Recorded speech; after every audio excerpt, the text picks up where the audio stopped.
अभी रीस्टार्ट हुआ recording as per your side.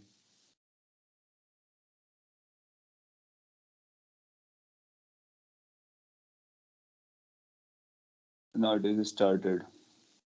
ठीक है, मैंने स्टॉप करके रीस्टार्ट किया है, और अगर अभी प्रॉपर हो गया तो आगे बढ़ लेते हैं। अच्छा, आप लोगों के यहाँ दिखा रहता है स्टॉप्ड फील्ड, कोई बात नहीं, अब प्रोसीड कर सकते हैं। साउंड और स्क्रीन में कोई इशू है तो बोलना, मैं रिपीट करता हूँ उसको, क्योंकि आपको समझना जरूरी है।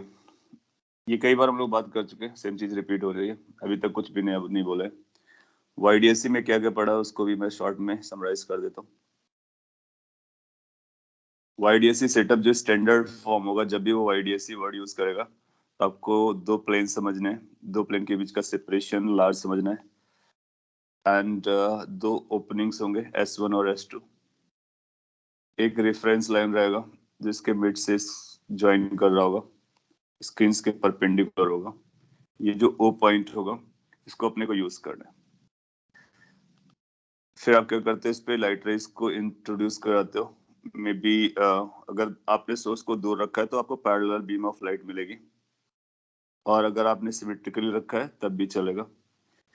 देन आफ्टर आपको क्या करना, उनको किसी एक पॉइंट पर ज्वाइन करना होगा जनरल पॉइंट के लिए, and let's say that point is P, ये डिस्टेंस Y है,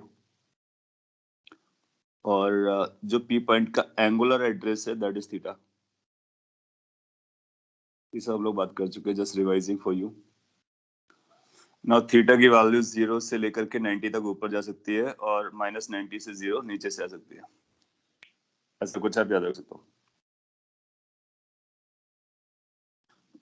टर्मिनोलॉजी आपको क्या समझ के रखनी है, ये जो डिस्टेंस होगी इसका नाम कैपिटल डी होगा, और इनके बीच का सेपरेशन स्मॉल डी होगा। That's why PSC setup. P point पर कितना इंटेंसिटी होगा उसको निकालने के लिए आप यूज करोगे कि I की जो वैल्यू आएगी that is going to be 4I nought cos square π/2। Now phi को पता करने के लिए आपने यूज करना है phi is equal to 2π/λ into delta x. And delta x को कैसे पता करेंगे, delta x we have calculated came out to be d sin theta to be precise. तो ये जो d sin थीटा है वो ट्रू रहेगा, एंड इसकी अप्रोक्सीमेटली वैल्यू निकल के आई थी y dy। तो डेल्टा एक्स की जो वैल्यू y dy आती है वो थीटा स्मॉल के लिए लगता है। अब आपको y बताएगा, d पता होगा, स्मॉल d पता होगा, तो डेल्टा एक्स निकलेगा। डेल्टा एक्स को आप यहाँ पे सब्सटीट्यूट करोगे, फाई निकलेगा। फाई को यहाँ पे सब्सटीट्यूट करोगे, इंटेंसिटी निकलेगी। दैट मीन्स यहाँ पे कितना ब्राइटनेस है पता चल जाता है। So that's overall idea. And then after आपने ये भी देखा था कि इस पे जो स्क्रीन पे जो आपको दिख रहा होता है वो किस तरह से चल रहा होता है। तो स्क्रीन पर दिखने वाला pattern, intensity distribution, it was some sort of this, कि अगर आपका ये O पॉइंट है तो this is central bright fringe और सेंट्रल मैक्सिमा, इसको सेंट्रल मैक्सिमा कहते हैं। और अगर आप इसको इंटेंसिटी से प्लॉट करते हो तो कुछ ऐसा आएगा, ये मैक्सिमा गिरेगा, फिर मिनिमा आएगा, फिर मैक्सिमा आ जाएगा, फिर मिनिमा आएगा, और ये आगे बढ़ता रहता है। सिमिलरली इस साइड देखने में थोड़ा सा सिमेट्रिकल हो गया, सेंट्रल मैक्सिमा को ज्यादा ब्रॉड दिखा दिया है, but that is not to scale.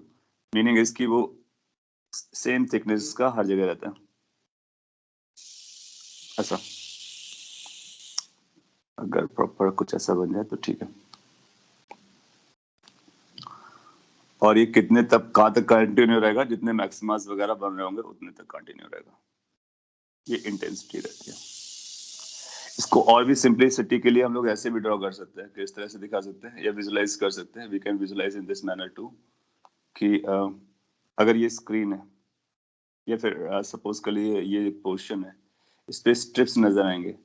तो ये जो बीच वाला स्ट्रिप है ये ब्राइट स्ट्रिप आएगा, फिर अगला ब्राइट स्ट्रिप यहाँ पर आएगा, फिर अगला ब्राइट स्ट्रिप, अगर मैं ब्राइट स्ट्रिप को बनाता, ब्राइट फ्रिंज, और एक अगला ब्राइट फ्रिंज यहाँ पर आएगा। व्हाट डज दिस इंडिकेट्स, ये इसके करस्पॉन्डिंग इंडिकेट कर रहा है। तो ये जो मैक्सिमा है वो ये मैक्सिमा वाला ब्राइटेस्ट स्ट्रिप आ रही है करस्पॉन्डिंग टू दिस। ये जो ब्राइटेस्ट स्ट्रिप है corresponding to central maxima, this is brightest है जो कि करस्पॉन्डिंग टू फर्स्ट मैक्सिमा। इसके बीच में यहाँ पे डार्क स्ट्रिप होगी, ये डार्क स्ट्रिप होगी। तो ये टोटली डार्क होगा, फिर ब्राइट होगा, फिर डार्क होगा, फिर ब्राइट होगा, इस तरह से रहता है।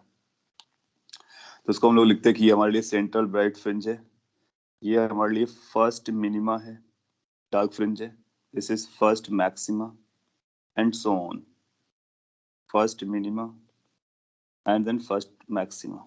ये लैंग्वेज आपको याद रखनी है, और जिस भी नंबर का मैक्सिमम मिनिमम पूछा जाए डायरेक्टली उस पर जंप करोगे। इनफैक्ट आपने ये भी पता रखा कि इसका जो फ्रिंज विड्थ होता है, दो सक्सेसिव मैक्सिमास, ये मैक्सिमा और इस मैक्सिमा के बीच का, या फिर इस मैक्सिमा के बीच का, या फिर दो सक्सेसिव मिनिमास इनके और इनके बीच का जो गैप होता है, दैट रिमेन्स कांस्टेंट, और उसी को हम फ्रिंज विड्थ कहते हैं। So one more thing that you have understood is this fringe width. ये फ्रिंज विड्थ काफी इंपॉर्टेंट है, इससे क्वेश्चंस ज्यादा पूछते हैं। आपको याद होगा इसका एक फॉर्मूला बना था, it was like lambda capital D by small D. Fringe width ये बताएगा कि एक मैक्सिमा ब्राइट स्पॉट से दूसरा ब्राइट स्ट्रिप या स्प्लिट, एक ब्राइट स्ट्रिप से दूसरे ब्राइट स्ट्रिप के बीच में कितना गैप जा रहा है। और जितना इनके बीच का गैप होगा, सी हो गया, जितना ये ज्यादा गैप होगा ना, उतना हमको कॉन्ट्रास्टिंग ज्यादा नजर आएगा। क्यों? क्योंकि ये ब्राइट है, उसके बाद दूसरा ब्राइट ज्यादा दूरी पर है, तो डार्क हमको क्लियरली दिखेगा। तो ब्राइट के बाद डार्क दिखेगा, डार्क के बाद फिर से ब्राइट दिखेगा। अगर इनके बीच का गैप कम रहा है, दैट मीन्स फ्रिंज विड्थ छोटा रहा, तो आप पाओगे कि एक ब्राइट था, उसके जस्ट बाजू में दूसरा ब्राइट आ गया, उसके बीच में कहीं डार्क था, तो ब्राइट और ब्राइट के बीच का जो डार्क है वो डिस्टिंग्विश नहीं हो पाएगा। तो कई बार आपसे ऐसा पूछता है कि अगर आपको स्क्रीन पर बेटर कॉन्ट्रास्ट चाहिए तो फ्रिंज विड्थ कैसा होना चाहिए, छोटा होना चाहिए, बड़ा होना चाहिए, व्हाटएवर।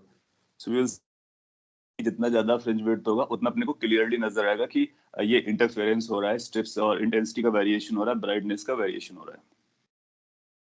फिर फर्दर पूछेगा कि अगर हमने को फ्रिंज विड्थ पता करनी है, चेंज करनी है, तो कौन कौन से क्वांटिटी उसको इन्फ्लुएंस करते हैं। क्या ये इन्फ्लुएंस करता है किस थीटा पर आपने इंट्रोड्यूस किया है, क्या ये इन्फ्लुएंस करता है वाई की वैल्यू क्या है।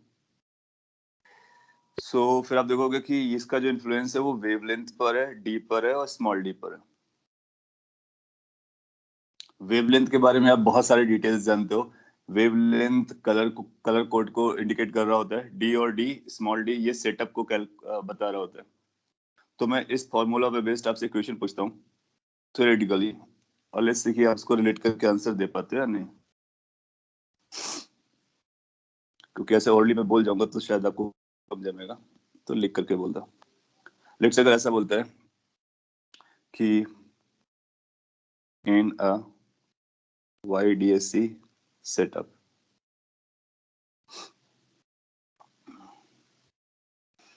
एक YDSC सेटअप में आप इंटरफेरेंस पैटर्न देखते हो, interference pattern is observed on a screen for blue and green lights। तो एक बार आप ब्लू लाइट लेते हो, एक बार आप ग्रीन लाइट लेते हो, और दोनों लाइट का आप इंटरफेरेंस एक ही स्क्रीन पर देखते हो सेम सेटअप पर। तो आपको बताना है कि क्या सही होगा। So if fringe width for these colors are WB and WG respectively, then वो चार ऑप्शन क्रिएट कर देगा। पहला, WB की वैल्यू WG के बराबर आएगी। Second, W will be greater than WG। Third, WB will be smaller than WG, and any of them depending upon situation or other factors.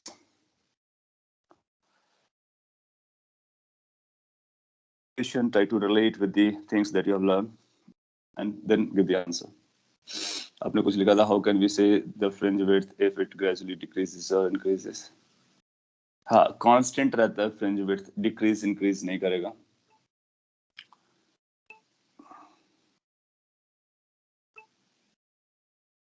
सो अब रिलेट करोगे जो आपने पहले लर्न किया, जो अभी लर्न किया. आप लोग सी आंसर दे रहे हो. सो कैसे समझना इसको? आप बोलोगे कि सिंस ओमेगा या फ्रिंज विड्थ जो होता है W, इसकी value lambda D by D आती है. सेम सेटअप यूज किया है, इसका मतलब D और D कांस्टेंट रहे होंगे, उनका रेशियो, तो ये वेवलेंथ के डायरेक्टली प्रोपोर्शनल आ जाएगा. Since and also you know कि जो विबग्योर ऑर्डर होता है, you remember that VIBGYOR order, और आपको ये पता है कि जो रिफ्रैक्टिव इंडेक्स होता है या फिर वेवलेंथ होता है, वेवलेंथ के बारे में बात कर लेते हैं. तो जो वेवलेंथ होता है वो रेड कलर के लिए ज्यादा होता है, इस तरफ बढ़ता है. तो आप बताओगे कि wavelength of green colour is going to be more than wavelength of blue colour. Now that's done. बाकी ये कांस्टेंट है, जिसका वेवलेंथ ज्यादा होगा उसी के अकॉर्डिंग अपना आंसर आ जाएगा. तो यहाँ से हम ये बोलेंगे कि this of green color is going to be more as compared to blue color. तो अगर आपने ब्लू कलर की लाइट ली तो उनके जो ये ब्राइटेस्ट स्ट्रिप्स होंगे, उनके बीच का गैप कम रहेगा. तो वो स्ट्रिप्स जो होंगे या फ्रिंजेस जो होंगे बहुत क्लोज बाय होंगे, डिस्टिंग्विश रिलेटिवली कम हो रहे होंगे. ग्रीन को प्रेफर करेंगे क्योंकि ग्रीन में आपको ज्यादा सेपरेशंस मिलेंगे. तो ऐसा एक ऑप्शन मिलेगा, उसको मार्क कर देंगे. सो वेवलेंथ के बेसिस पर फ्रिंज विड्थ डिपेंड करेगा. मोरओवर अगर आपको फ्रिंज विड्थ बढ़ाना है तो दूसरा काम क्या करना होगा, आपको डी को बढ़ाना पड़ेगा. और क्या करना होगा, स्मॉल डी को कम करना होगा. एग्जैक्टली वही कंडीशन को फॉलो कर रहा है कि स्मॉल डी जितना छोटा होगा कैपिटल डी से, उतना आपको कॉन्ट्रास्टिंग, उतना बेटर स्क्रीन पे मिलने वाला है. तो एक तो वो कंडीशन रहेगी, साथ ही साथ क्या रहेगी, वेवलेंथ को देख सकते हो. तो कई बार आपसे वो वेवलेंथ को कंपेयर करवा लेगा कि क्या चल रहा है बताइए, तो आप इस तरह से उनको बता सकते हैं. क्वालिटेटिव क्वेश्चन ऐसे पूछे जा सकता है. आप लोगों ने करेक्ट आंसर दिया, अच्छी बात है. और ये जो फ्रिंज विड्थ रहता है वो कांस्टेंट रहता है एज पर दी, अगर ये जब तक वैलिड रहेगा तब तक उनके बीच का सेपरेशन कांस्टेंट रहेगा. अच्छा, ये मैंने स्ट्रेट लाइन बनाया है. कई बार आपसे ऐसा पूछेगा कि ये इनका शेप कैसा होता है. थोड़ा सा 3D में विजुलाइज करते हैं. ये जो पिक्चर आपको दिखाया गया है साइड व्यू है.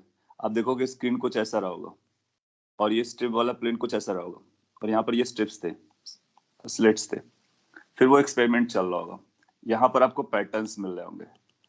अगर ये पी पॉइंट देखते हो तो पी पॉइंट का जो फेज डिफरेंस होगा, यहाँ पर एक स्ट्रिप मिलने वाली है. अब ये स्ट्रिप या तो मैंने हॉरिजॉन्टल बना दिया, स्ट्रेट बना दिया है, ये जस्ट टू विजुलाइज है, ये उसका ग्राफ नहीं बनाया गया, या फिर उसका शेप कैसा है वो नहीं बनाया है. बट अगर आपसे कोई पूछता है कि किस तरह के शेप दिखते हैं, क्या वो ऐसे स्ट्रेट दिखते हैं उस प्लेन पर, या फिर ऐसा कोई सर्कल टाइप का बनाते हैं, या फिर कुछ इलिप्स बनाते हैं, या पैराबोला बनाते हैं, हाइपरबोला बनाते हैं, क्या होता है. तो जो फ्रिंजेस का शेप होता है वो कैसा होता है, उसके बारे में समझ लेंगे, उसको प्रूव भी कर लेंगे. तो जब आप फ्रिंजेस का शेप देखोगे ना, तो उनका शेप कैसा होता है वो मैं आपको नेक्स्ट उस पर बताता स्लाइड पे. कैसे विजुलाइज करना, आप ऐसा विजुलाइज कर लो कि लेट से ये आपके लिए एक्स एक्सिस है और लेट से ये आपकी वाई एक्सिस है. तो स्क्रीन का प्लेन कौन सा रहा होगा.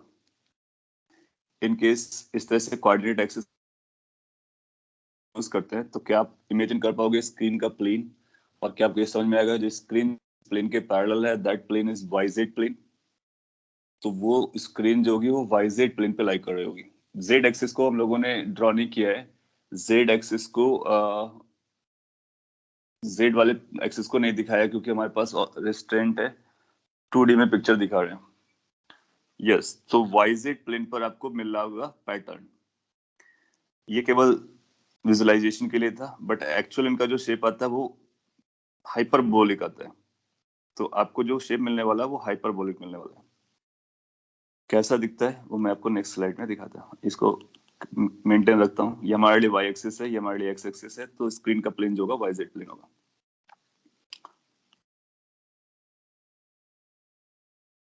हेडिंग ही डाल देते ताकि आपको फोर्स मिलेगा याद रखने के लिए। शेप ऑफ फ्रिंजेस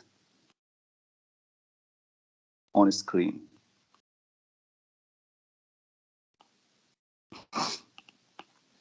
रिजल्ट मैंने बता दिया, वो हाइपरबोलिक होते हैं। फिर आपसे कह सकता है प्रूफ करके बताइए वो हाइपरबोलिक ही होते हैं। हालांकि डिस्क्रिप्टिव एग्जाम्स नहीं होते हैं, बोर्ड वगैरह में आपसे पूछ सकता है कि प्रूफ कीजिए, हाइपरबोलिक नेचर आता है उनका, या उनका शेप शेप जो है हाइपरबोलिक आता है। सो आप 2 लाइन में उसको प्रूफ करके बता दोगे।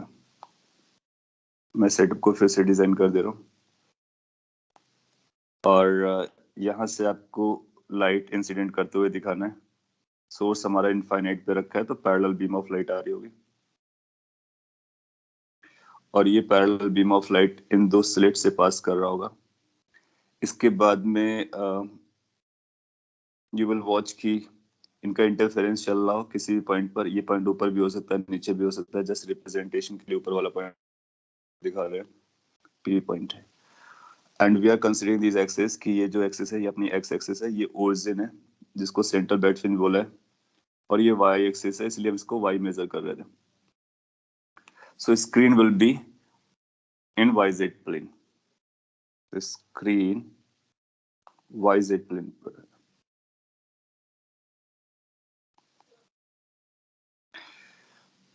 अगर हम ये देखना चाहते हैं कि जो फ्रिंज बन रहा है उसका शेप कैसा है, तो क्या हमको ये देखना चाहिए कि एक पी पॉइंट को पकड़ना चाहिए, दैट मीन्स एक इस पी पॉइंट को हम लोग को कैच करना चाहिए, और यहाँ पर जो ब्राइटनेस आती है, इंटेंसिटी आती है, उस इंटेंसिटी को चेक करना चाहिए, और फिर देखना चाहिए ये जो इंटेंसिटी है इस पॉइंट से जुड़ी हुई इंटेंसिटी कैसे चल रही है वाई जेड प्लेन पर। लेट्स से कि अगर यहाँ पर 3 डायमेंशनल थोड़ा सा समझाने के लिए बोलूं, तो ये जो प्लेन है यहाँ का जो ब्राइटनेस है, लेट्स से ब्राइटेस्ट है या फिर ये डार्केस्ट है या कोई बीच की इंटेंसिटी है, तो ये जो बीच की इंटेंसिटी या ब्राइटनेस का लेवल है वो किस तरह से चल रहा है इस प्लेन पे, वाई जेड प्लेन पे, ये अपने को देखना है और इसकी इक्वेशन पकड़नी है।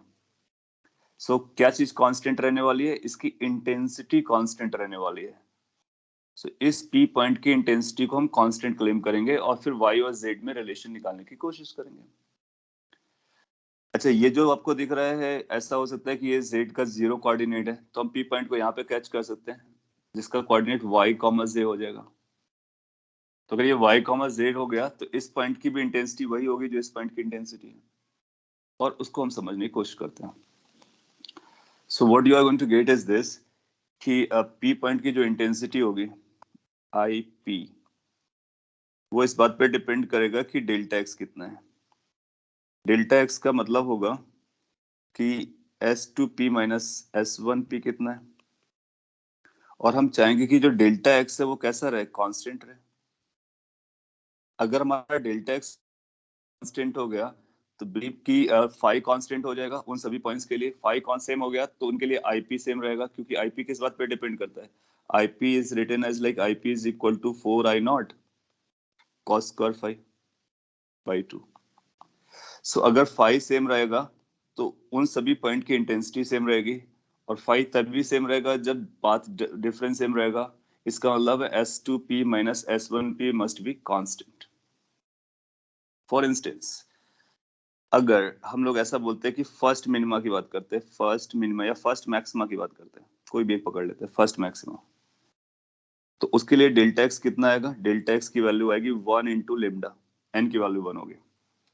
तो हमारे लिए क्या बनेगा, ये S2P minus S1P must be equal to 1 into lambda. अगर हम लोग nth की बात करते हैं तो n लेमडा हो जाता।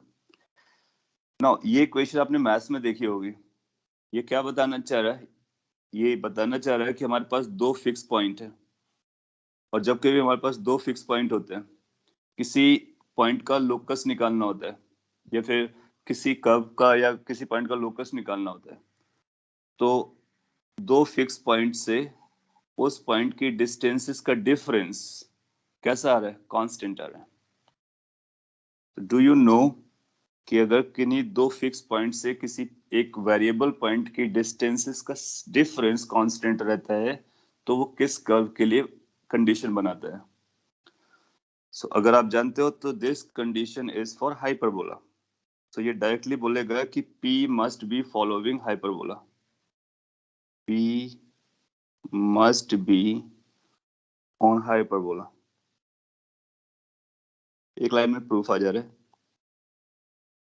जो P आने वाला है वो हाइपरबोला टाइप का आने वाला है।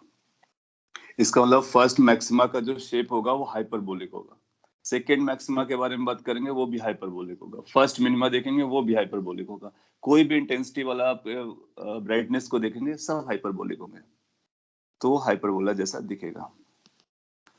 सो इस यहाँ से अपने को प्रूफ हो जाता है P is on hyperbola. How it is going to be shown in this screen? तो अगर आप स्क्रीन देखोगे तो ये स्क्रीन का प्लेन है, लेट्स से वो भी रफली टेंटेटिवली ड्रॉ कर देता हूँ मैं। सो रफली या टेंटेटिवली आपको कुछ ऐसा नजर आएगा कि अगर ये स्क्रीन लिया है हमने तो मे बी लाइक कि ये हमारे लिए जेड एक्सिस होगी जो कि इसके परपेंडिकुलर था प्लेन के, और ये अभी भी वाई एक्सिस है, तो ये वाई जेड प्लेन हो गया स्क्रीन का plane. And how this fringes are, fringes जो सेंट्रल वाला होगा सेंट्रल के लिए 0 हो जाएगा तो मैक्सिमा होगा, तो सेंट्रल के लिए ये आपको स्ट्रिप मिलेगी, ये सेंट्रल ब्राइट फ्रिंज मिलेगी ऐसा। इसके बाद जब आप आगे वाले को जाओगे तो कुछ ऐसा दिखेगा, ऐसा दिखेगा स्ट्रिप्स, और नीचे की तरफ दिखाओगे तो कुछ ऐसा दिखेगा। इसको और भी आप मैग्नीफाई कर लो तो प्रॉपर हाइपरबोलिक जैसा दिखेगा, ये हाइपरबोलास बनते हैं।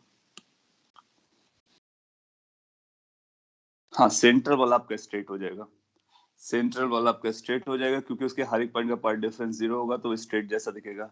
और ये हाइपरबोला है लेकिन इसका कर्वेचर नहीं बन पाया, जैसे सर्कल में हम फ्लैट कर देते हैं तो वो भी एक सर्कल ही रहता है, तो ये फ्लैट है और बाकी सारे हाइपरबोलिक है। ड्रॉ कर लीजिए। सर यस सर पर हाइपरबोला तो फिर वो दो जो x1 और x2 निकाला है उसमें से जाएगा, मतलब एक्स वाई प्लेन में होना चाहिए था ना, वो आइडियल प्लेन में तो करेंगे। हाँ, क्या क्या सब से बोले? सर वो हाइपरबोला एक्स वाई प्लेन में आएगा ना फिर ऐसे इक्वेशन की वजह से, और ये तो वो आइडियल प्लेन में चला गया। हाइपरबोलिक ये जो पूरा प्रॉपर हाइपरबोला नहीं बनेगा बल्कि उसका कुछ पार्ट इस पे प्रोजेक्शन में आएगा। देखो क्या होगा कि वो तो आप जानते हो कि हाइपरबोला इस पे दिखाएंगे, स्क्रीन आपके पास यहाँ पर है राइट, और पी पॉइंट आपका फोर्स है कि स्क्रीन पर ही होगा तभी हमको दिखेगा, बाकी कहीं तो हमको दिखने वाला नहीं है। मान लीजिए जो अगर हमको मैथमेटिकली हाइपरबोला बनाना होता है तो वो कुछ बन रहा होता है, कुछ ऐसा 3 डायमेंशन में भी जाएगा, हाइपरबोलॉइड टाइप की पिक्चर बनेगी 3 डायमेंशन में, 3 डायमेंशन में हाइपरबोलॉइड टाइप की पिक्चर बनेगी, उसका प्रोजेक्शन आपको इस स्क्रीन पे लगना है। तो इस स्क्रीन वाले पॉइंट्स आपको नजर आ रहे हैं, बाकी सारे पॉइंट्स आपको नजर ही नहीं आ रहे हैं, तो जो भी हाइपरबोलॉइड 3 डायमेंशन में बनेगा उसका एक प्रोजेक्शन आपको यहाँ पे मिलेगा, तो प्रोजेक्शन भी कैसा मिलेगा अपने को? हाइपरबोलिक मिलेगा। आगे चल करके उसकी इक्वेशन भी निकाली जाती है, ये तो शॉर्ट में बताया गया है, उसकी इक्वेशन भी निकाल सकते हो, पॉइंट्स भी निकाल सकते हो, लेकिन आपके लिए कितना याद रखना जरूरी है कि ये हाइपरबोलिक होगा, और अगर बताता है प्रूफ करने के लिए तो आप यहाँ से प्रूफ करके उसको बता सकते हो कि इस तरह से रहेगा। सो ये उसके शेप के बारे में हो गया, एंड देन इनके स्ट्रिप की थिकनेस वगैरह वो भी आपने देख लिया किस तरह से होता है। अगर सपोज कर लीजिए इसी एक्सपेरिमेंट को आप किसी मीडियम पे करते हैं, एक और क्वेश्चन मैं आपसे पूछता, एज ए क्वेश्चन पूछ लेता ताकि वो आपके लिए स्टेटमेंट जैसा याद भी रह जाएगा और साथ ही साथ आपका एप्लीकेशन भी हो जाएगा यहाँ पर। सो लेट्स ऐसा बोलता है कि YDSC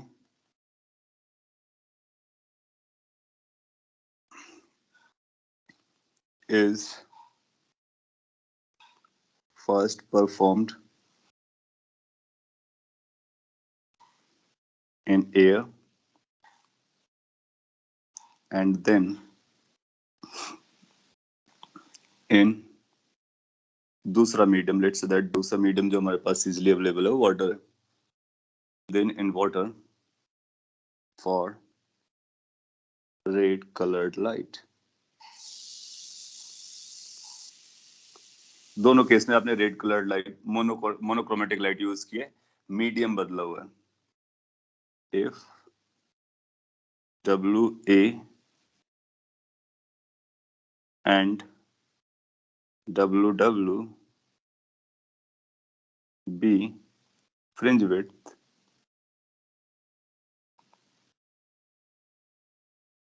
into medium respectively,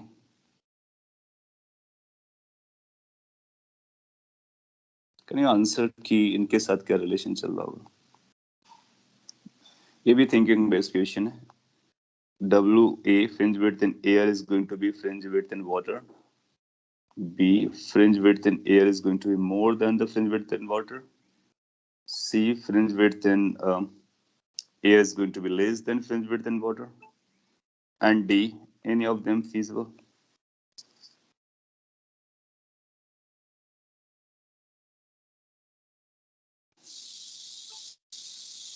So both are same बताया जा रहा है और एयर का फ्रिंज विड्थ ज्यादा बताया जा रहा है. So ऐसा ही क्वेश्चन है, आपको बस रिलेट करना है, प्रॉपरली रिलेट करना है.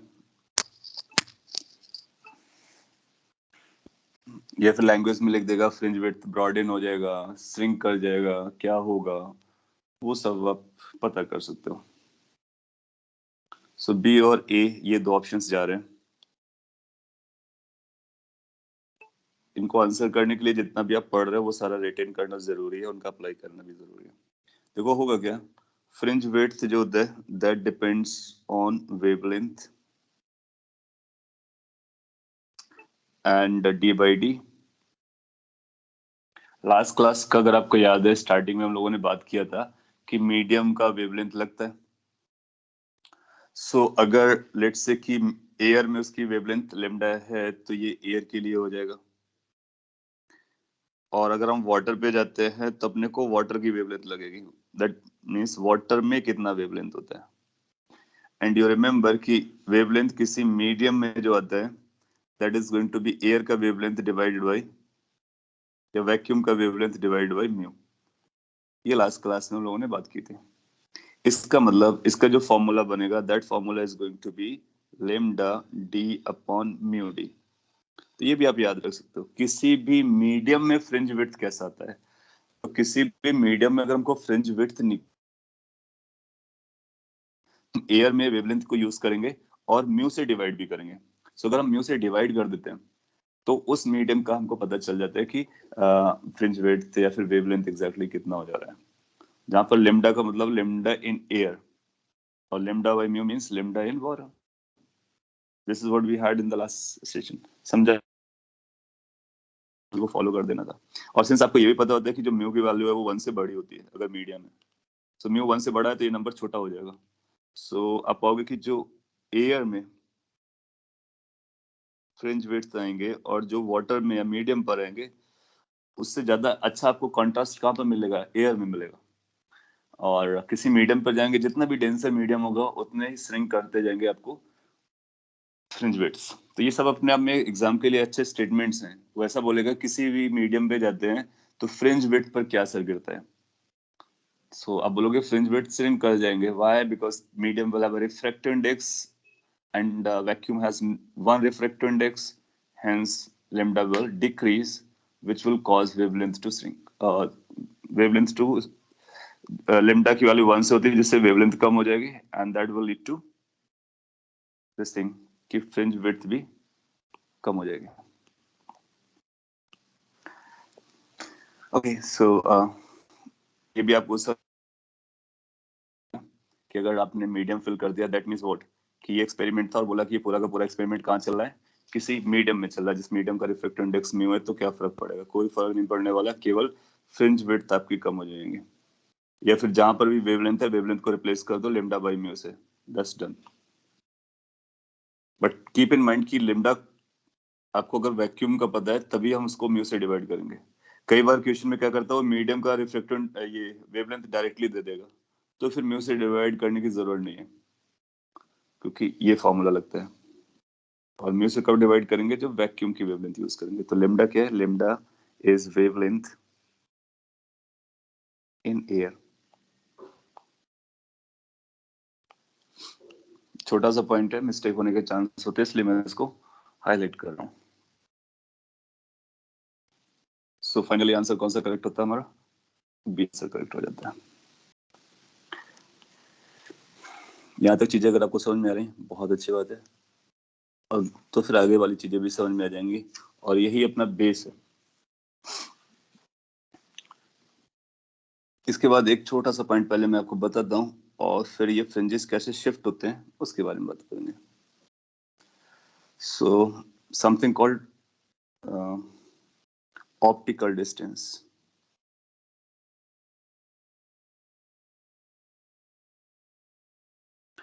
और something called geometrical distance.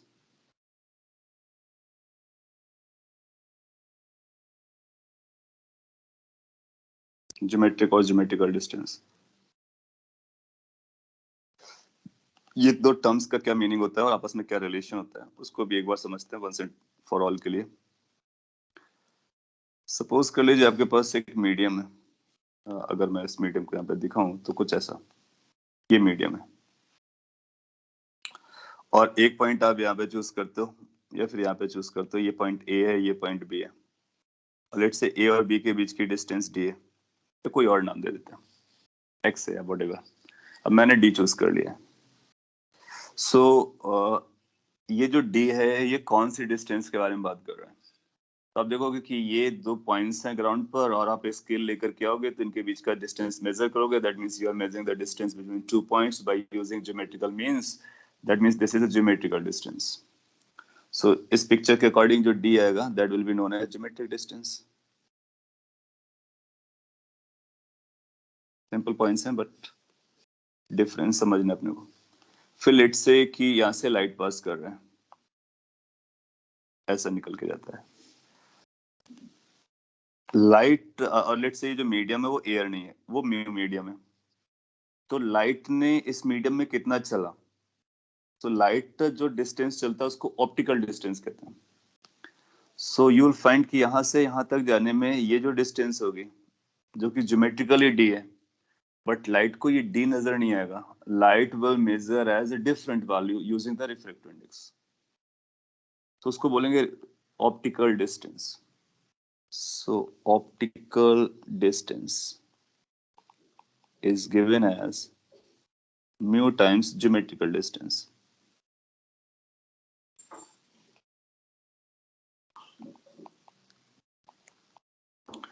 So जो वेवलेंथ या स्पीड में चेंजेस आते हैं मीडियम की वजह से, उसको हम डिस्टेंस में काउंट कर सकते हैं। तो अगर हम डिस्टेंस में काउंट करेंगे तो ये फॉर्मूला चलेगा, optical distance is going to be equal to mu time geometric distance या फिर geometrical distance.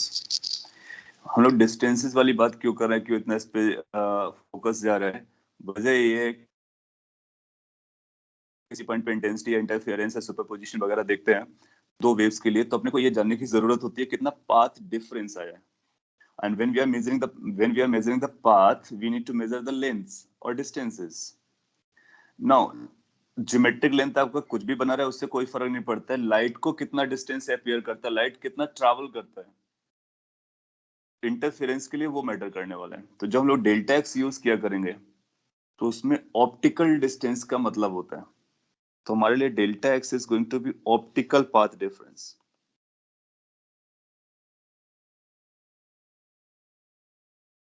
Because interference light का हो रहा है, एंड लाइट को जितना विजुलाइज होगा कि मीडियम का अगर इंक्लूड करना है तो कितना वो ट्रैवल कर रहा है, वो डिस्टेंस अपने को मिल जाएगी, तो डेल्टा एक्स मिल जाएगा, डेल्टा एक्स मिल जाएगा, फाई मिल जाएगा, फाई मिल जाएगा, तो आगे की स्टोरी हो जाएगी।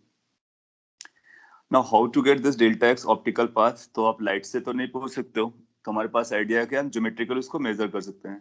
रिफ्रैक्टिव इंडेक्स हमको पता होगा, दोनों को मर्ज करके हम पता कर लेंगे कि कितना ऑप्टिकल डिस्टेंस आ रही है।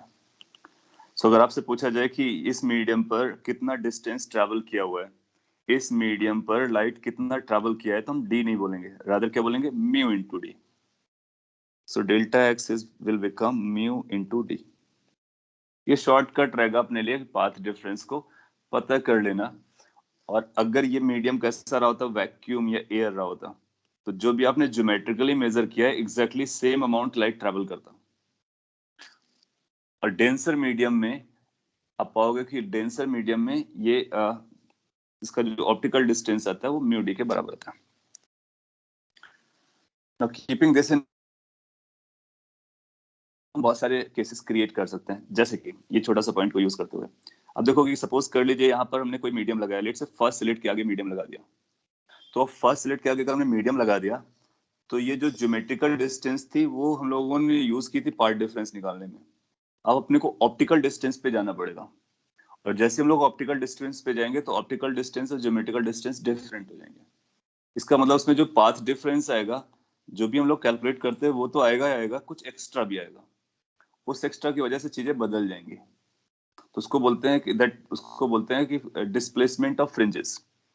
तो जो फ्रिंजेस हमारे बन रहे थे, ये फ्रिंज पैटर्न या तो ऊपर शिफ्ट हो जाएगा या फिर नीचे शिफ्ट हो जाएगा, डिपेंडिंग अपॉन कि कहां पर आपने मीडियम को इंट्रोड्यूस किया है।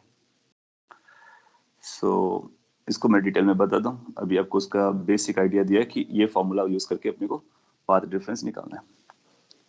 So we can put a heading displacement of fringes.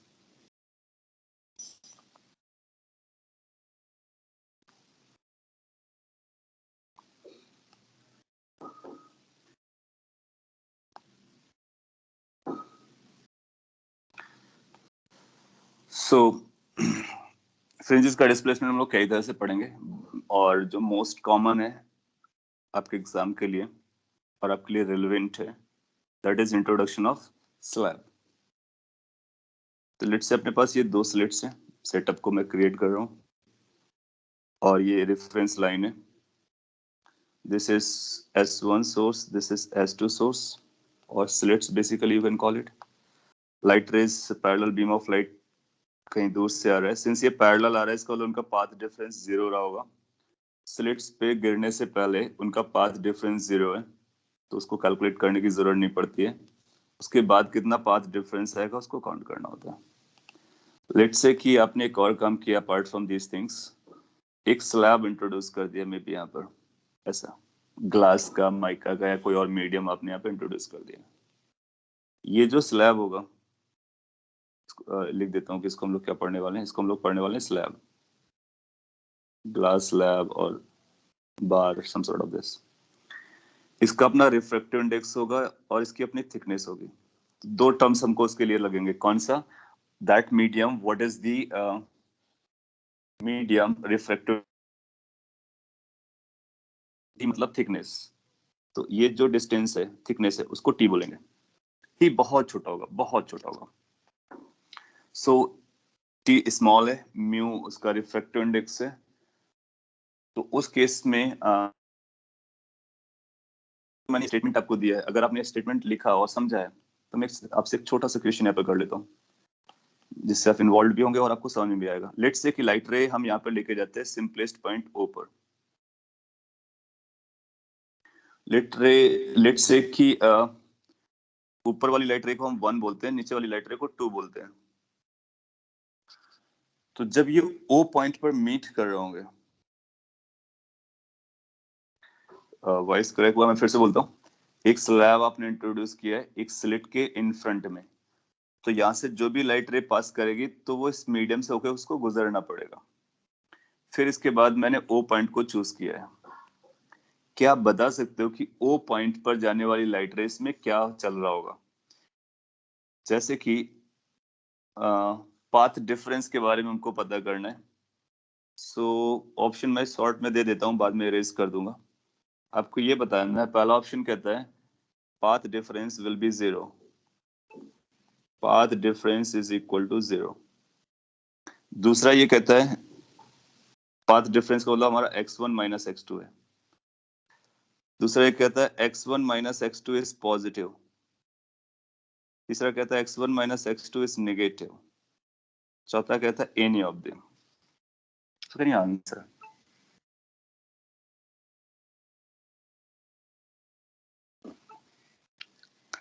बहुत सिंपल पॉइंट है, अगर से पहले वाला स्टेटमेंट आपने समझा तो आप रिलेट कर पाओगे।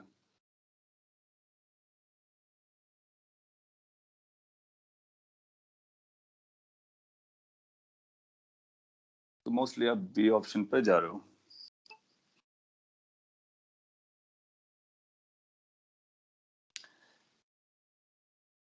सो क्या लर्न किया? किसी भी ऑप्टिकल मीडियम से जब गुजरते हैं तो लाइट ज्यादा ट्रैवल करती है, म्यू के फैक्टर से मल्टीप्लाई कर जाती है।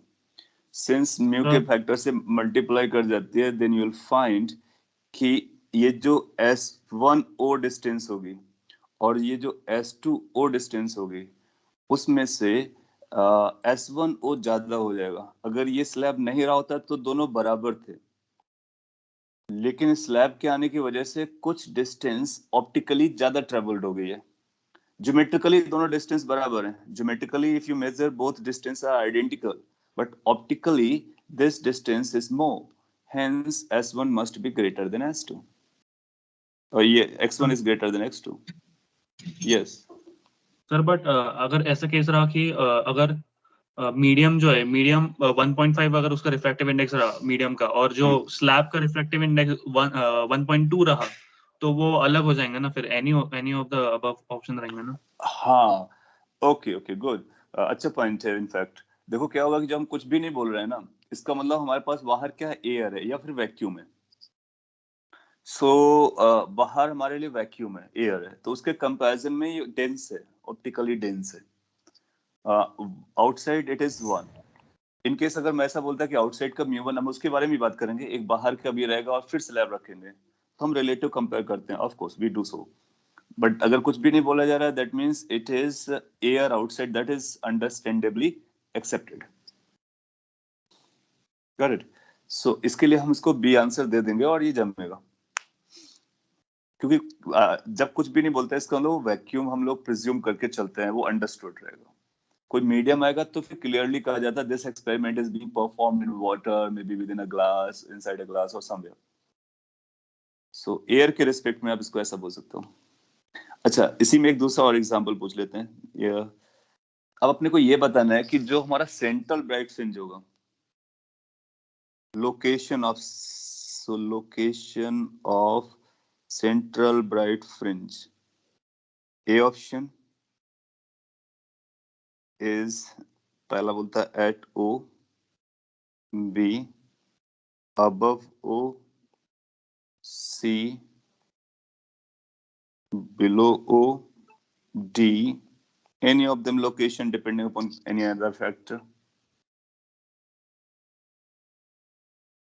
So again we can relate it. How to relate? CBF कौन सा पॉइंट होता है? अब आपको ये, अब CBF के बारे में थोड़ा सा और ही पता चलेगा। CBF एक ऐसा पॉइंट होता है जहां पर नेट पाथ डिफरेंस 0 आना चाहिए। Central bright fringe is a point where the path difference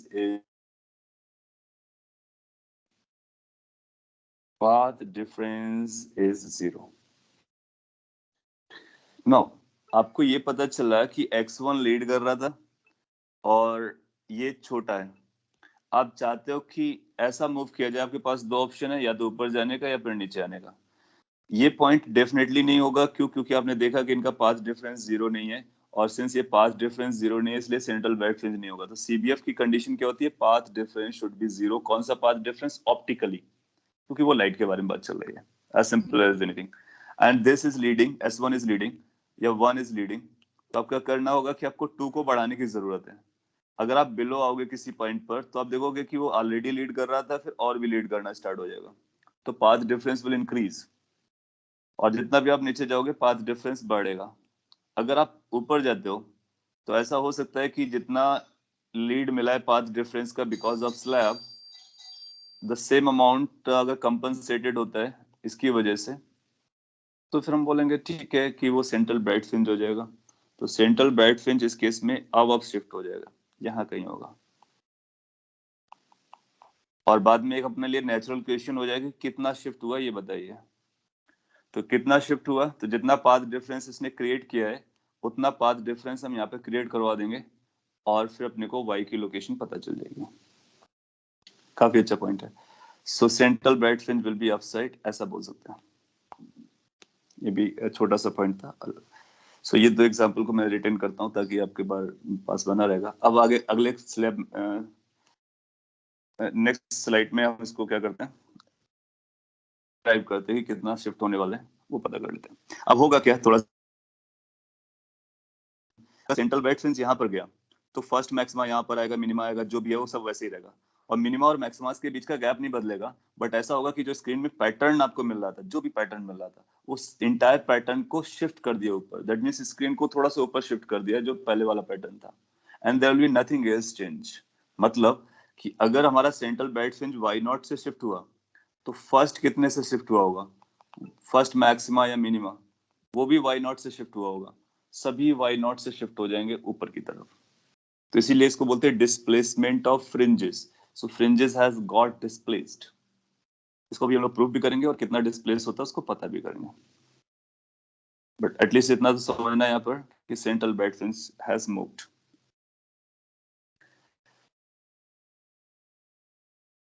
आगे बढ़ते हैं और इस डिस्प्लेसमेंट को निकालने की कोशिश करते हैं। तो हेडिंग वही है जो इससे प्रीवियस में डाला हुआ था, और मैं कंस्ट्रक्ट करता हूँ सेटअप फिर से quickly.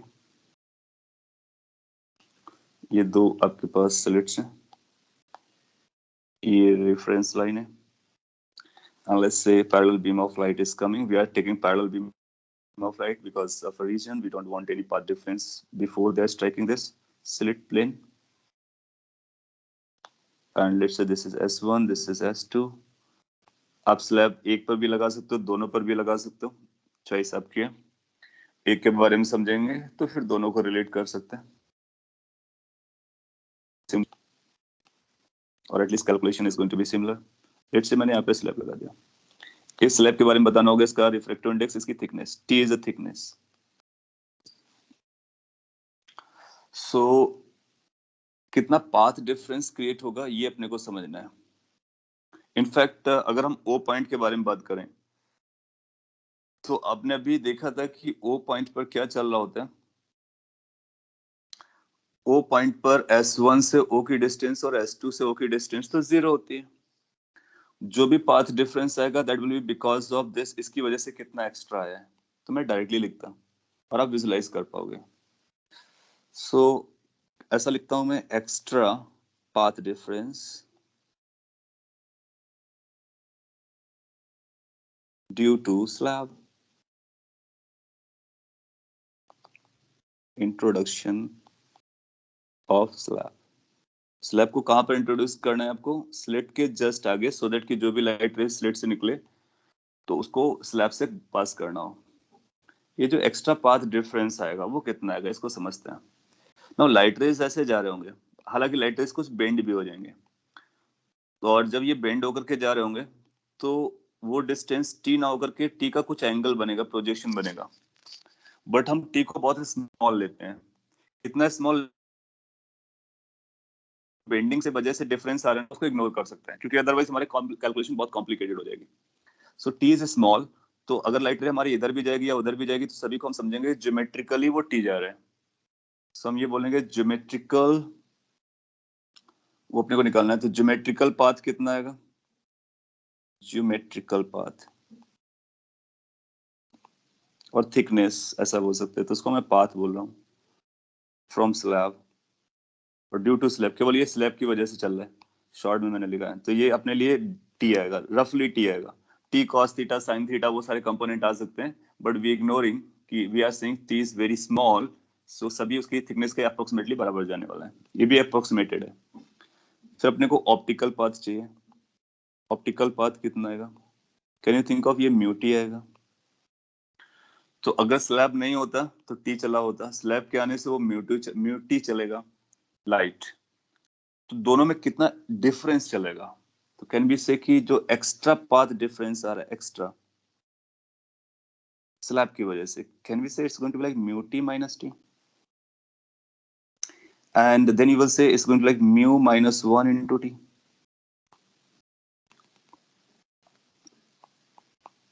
So this is going to be extra.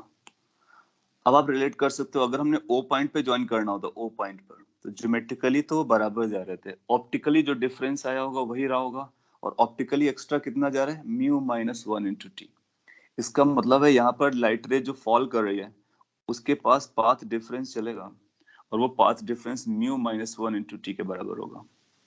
अगर ये म्यू माइनस 1 इंटू T के बराबर आ रहा है, इसका मतलब है यहाँ पर कितना इंटेंसिटी होगा वो हम पता कर सकते हैं। क्यों? क्योंकि यहाँ का पाथ डिफरेंस मिल गया, और यहाँ का पाथ डिफरेंस मिलने के बाद हम लोग ये बोल सकते हैं कि फेज डिफरेंस कितना होगा, और इंटेंसिटी निकाल सकते हैं. So this is 1 into t extra path difference. Copy कर सकते हो इसको, और इसके बाद हम लोग इसको यूज कर सकते हैं ये पता करने के लिए कि वो कितना शिफ्ट करता है, और वहां से अपने को रिलेशन मिल जाएगा. अच्छा, ये हमारा ओ पॉइंट हुआ. सेंट्रल ब्राइट फ्रिंज यहाँ पर होगा, central bright fringe. Path difference 0 यहाँ पर आता है, और ये डिस्टेंस हमारी ऐसा y हो जाएगी नीचे की तरफ. अगर हम सेंट्रल से मेजर करें या फिर यहाँ से मेजर करेंगे तब भी चलेगा. तो इस y को कैसे कैलकुलेट कर सकते हैं? तो आपको ये भी पता होता है कि जो डेल्टा x आता है that is y D by D. क्या तो y small D by D होगा. ये फॉर्मूला हम लोग ऑलरेडी डिराइव कर चुके हैं. Since we have derived this formula and this extra is coming, so we can say कि ये जो y रहा होगा यहाँ पर सेंट्रल ब्राइट फ्रिंज कितना शिफ्ट हुआ होगा वो पता कर सकते हैं. So if we connect these two together, we will find y small d by capital D must be equal to mu minus 1 into t. So what the y is coming? It must be like mu minus 1 into t capital D by small d. ये एक important relation निकल के आया, और ये बताता है कि entire fringe pattern will be shifted by this amount. Note कर लीजिए. This is shift of central bright fringe, or we can say entire spectrum. इसको स्पेक्ट्रम भी कह सकते हैं और फ्रिंज पैटर्न भी कह सकते हैं. तो फ्रिंज पैटर्न ज्यादा लॉजिकल सूट करते हैं. Entire fringe pattern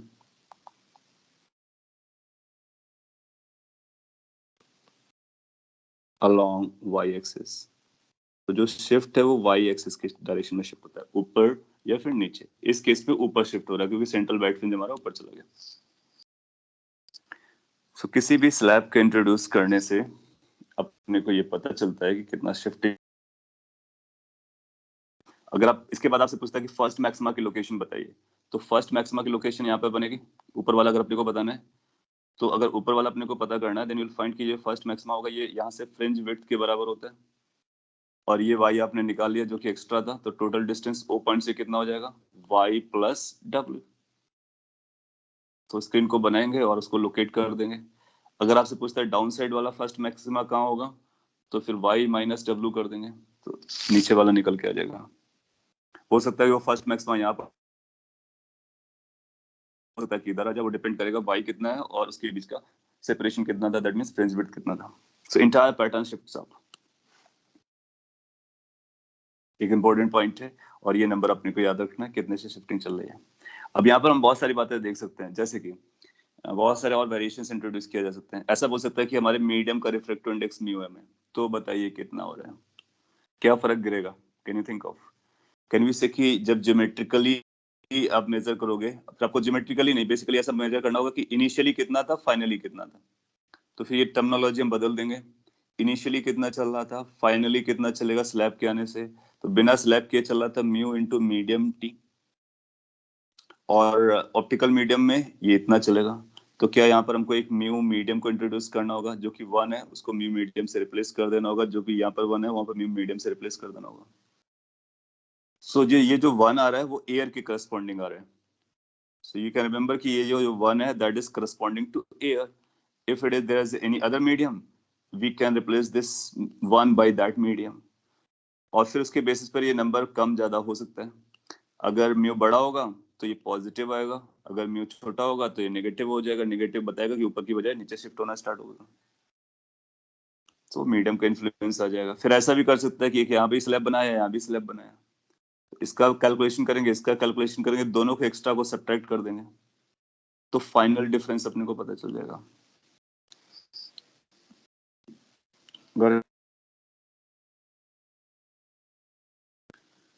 optical path में भी म्यू एम आएगा ना.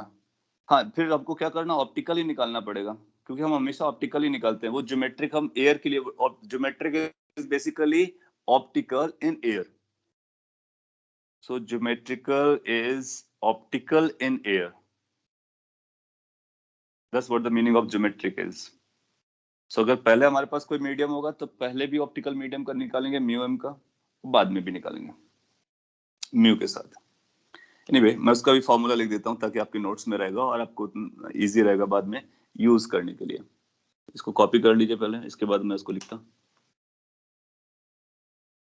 कॉपी से ज्यादा इंपॉर्टेंट है कि आप उसको समझ लेते हैं कि क्या चल रहा है।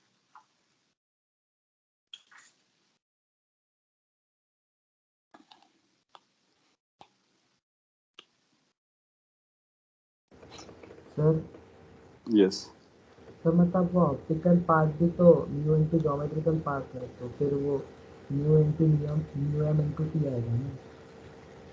हाँ, म्यू एम इंटू टी आएगा, वही मैंने आपको बोला यहाँ पे क्या आएगा, mu m into t. You are right. Medium होगा तो म्यू एम आएगा और फिर ये सर म्यू एम कहाँ पर जाएगा, जहाँ पर 1 आ रहा है वहां पर चला जाएगा। सर पर ऑप्टिकल पार्ट भी तो mu into mu m into t आएगा। अच्छा, इसके लिए हाँ ओके, मैं समझा वो आपको क्या कंफ्यूज कर रहा है। मैं अगली लाइन पे बताता आपको। सो उसका भी मैं पिक्चर ड्रॉ कर देता हूँ और आप उसका जो रिजल्ट है उसको याद रख सकते हो। लेट्स ऐसा बोलता है कि आप एक एक्सपेरिमेंट कर रहे हो आईडीएसी, सारा का सारा वाटर के अंदर है और मे बी किसी और मीडियम के अंदर है, और इसके बावजूद भी आप स्लैब लगा रहे हो। चलता है। लेट्स से कि यहाँ का रिफ्रैक्टिव इंडेक्स म्यू एम है फॉर मीडियम, ये अपने स्लिट S1 है, ये S2 है। बाहर भी रिफ्रैक्टिव इंडेक्स दे सकते हैं। लेट्स से बाहर का मीडियम म्यू एम डैश है। सो लाइट रेज पैरेलल आ रहे थे। जब ये पैरेलल लाइट रेज आएंगे तो आप ये चीज समझ लीजिए कि ये म्यू एम डैश का कोई रोल नहीं आएगा। किस बात पर? डिफरेंस, पाथ डिफरेंस निकालने में, क्योंकि जितना ये ट्रैवल करके आया उतना ये भी ट्रैवल करके आया है। तो कोई भी मीडियम क्यों ना रहो, जब हम डिफरेंस की बात करते हैं तो उनके पास सब्ट्रैक्ट हो जाएंगे। सब्ट्रैक्ट हो जाएंगे तो पाथ डिफरेंस जीरो रहेगा। तो up to this point this medium will not play any role अगर लाइट रेज पैरेलल है। हाँ, अगर लाइट रेज पैरेलल नहीं हुए, हॉरिजॉन्टल नहीं हुए जिस तरह से है, तो फिर आप पाओगे कि इश्यू बनेगा। वो कैसे हैंडल करेंगे वो समझेंगे। अभी के लिए हम इतना ही समझते हैं। इसके बाद भी हम लोगों ने क्या किया, लेट से कि यहाँ पर भी एक स्लैब लगा दिया। तो सारे केस इसी के साथ मर्ज कर दे रहा हूँ। एक ये स्लैब लगा दिया, मान लीजिए आपने यहाँ पर भी एक स्लैब लगा दिया। लेट से कि इसका रिफ्रैक्टिव इंडेक्स μ1 है, इसकी थिकनेस t1 है। इसका रिफ्रैक्टिव इंडेक्स μ2 है, इसकी थिकनेस t2 है। और ये अपना सेंट्रल पॉइंट है। अब अपने को देखना है कि क्या होने वाला है। तो यहाँ पर बहुत सारे प्लेयर्स एक साथ आए हैं। एक तो मीडियम आया, दूसरा दो स्लैब्स आए हैं, और बाकी यूजुअल वाईडीएसी है वो रहेगा। साथ ही साथ एक और मीडियम बाहर भी लगा हुआ है। तो इस केस में हमको पाथ डिफरेंस या शिफ्ट या डिस्प्लेसमेंट कितना आने वाला है ये समझना है। So if you look carefully you will find कि हम कर पाएंगे। क्या करेंगे, पहले हम ये देखना चाहेंगे अगर हम ओ पॉइंट को फोकस करते हैं, ओ पॉइंट पे जाने की कोशिश करते हैं, तो लाइट रे ऐसा जाएगा, ऐसा जाएगा। तो ज्योमेट्रिकली तो कोई पाथ डिफरेंस नहीं आएगा क्योंकि सारी डिस्टेंसेस बराबर है। ज्योमेट्रिकली कोई पाथ डिफरेंस नहीं आएगा तो अपना ये फोकस होगा ऑप्टिकली कहाँ कहाँ पर जा रहा है, ऑप्टिकली कहाँ कहाँ पर जा रहा है। अब यहाँ पर एक और क्वेश्चन आपके दिमाग में चलेगा, वेवलेंथ कौन सी लेनी है कौन सी नहीं लेनी है। तो लेट्स से कि हम जो वेवलेंथ यूज कर रहे हैं वो लेमडा यूज कर रहे हैं। लेमडा कौन सी है, वैक्यूम की है या फिर एयर की है? मतलब वेवलेंथ में हम मीडियम को इंट्रोड्यूस नहीं कर रहे हैं, मीडियम का जो इफेक्ट है वो हम इस पर यूज करने वाले हैं। तो आपको वेवलेंथ मीडियम का देखे, एयर का लेके यूज करना है, वेव उसका यूज करना है, जो भी वैक्यूम का होता है। आपको नेट पाथ डिफरेंस चाहिए एट ओ पॉइंट पर। तो अगर हम ओ पॉइंट पर नेट पाथ डिफरेंस जानना चाहते हैं तो वो कितना आएगा वो समझते हैं। S1 S2 पर फॉल होने से पहले कोई पाथ डिफरेंस नहीं आया होगा। मैं लिखता हूं ताकि वो आपको याद भी रह सकता है। स्क्रीन है ये। At point O net path difference,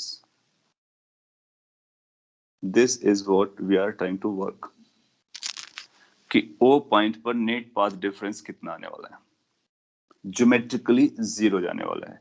अगर ये स्लैब नहीं होता, ये स्लैब नहीं होता, ये मीडियम बना भी रहता, कोई फर्क नहीं पड़ रहा था, तब भी हमारा सेंट्रल ब्राइट फील्ड बनता, क्योंकि अप साइड वाली लाइट रे के साथ जो हो रहा था वही डाउन साइड वाले के साथ हो रहा है, और दोनों सेम अमाउंट का पाथ चलेंगे, इनका डिफरेंस जीरो हो जाएगा। no matter what the path value was. Now introduce करने के बाद क्या पड़ेगा, ये एक्स्ट्रा चलेगा ऑप्टिकली कुछ मीडियम की वजह से, ये एक्स्ट्रा चलेगा ऑप्टिकली कुछ मीडियम की वजह से। तो जो डेल्टा x1 आएगा, delta x1 is the extra path travelled by this mu1 slab. ये कितना आने वाला है? अगर ये मीडियम हमारा एयर रहा होता तो इसको mu1 माइनस 1 इंटू T1 लिखते हैं। सिंस ये mu m है तो इसको हम लोग लिखने वाले हैं mu1 minus mu m into T1। So this will be extra of S1 ray. Yes, Slate. What about delta x2? Can we say it's going to be like mu2 minus mu m into T2? Now, अब ये optically कितना extra चल रहा है, ये optically कितना extra चल रहा है, ये तो अपने को पता चल गया। अब उसको एक्स्ट्रा ना नाम देकर के x1 x2 भी दे सकते हैं। इन पर भी क्या डिफरेंस आ रहा है वो अपने को काउंट करना है। सो कैन वी से कि जो नेट पाथ डिफरेंस आएगा डेल्टा x1 और delta x, it must be कि जो आपने अभी निकाला उनका डिफरेंस। अब इसमें किसको पहले लिखना है किसको बाद में लिखना है वो इस बात पे डिपेंड करेगा किसका रिफ्रैक्टिव इंडेक्स और T1 का प्रोडक्ट या किसकी वैल्यू ज्यादा जा रही है। तो जिसकी लेंथ या जिसकी न्यूमेरिकल वैल्यू ज्यादा जाएगी उसमें से दूसरे वाले को सबट्रैक्ट कर देंगे। सो ये जो आएगा ये हमारे लिए नेट पाथ डिफरेंस आ जाएगा। तो net path difference is going to be like this minus this. इन दोनों को सबट्रैक्ट करना है। थोड़ा सा कॉम्प्लिकेटेड दिखेगा तो उसको हम लिखेंगे mu1 minus mu m into T1 minus mu2 minus mu m into T2। Since T1 T2 बहुत छोटे होते हैं, बहुत छोटे होते हैं, तो वो रफली बराबर होते हैं। तो मोस्टली आइडियली तो अपने को ये लिखना है, बट मोस्टली क्या होगा कि वो आपको ऐसा बोलेगा कि सेम थिकनेस के हैं, तो वो T1 और T2 को इक्वेट करके देगा।